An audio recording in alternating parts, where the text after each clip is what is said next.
Hello mga kabayan, kung gusto nyong may pira, mag-construction kayo. Ingon ane ragayod, ihalo-halo mo na ang simento, ibutang dito sa balde.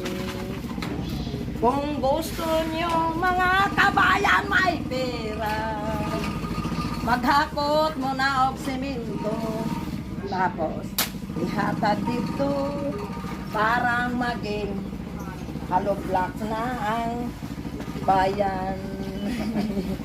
Ito si Dudu ang manager sa building. Dito ako maghalo, parang mayroon akong pera. Ganito pala ang construction supply. Kapoy, nililalim maging construction. What?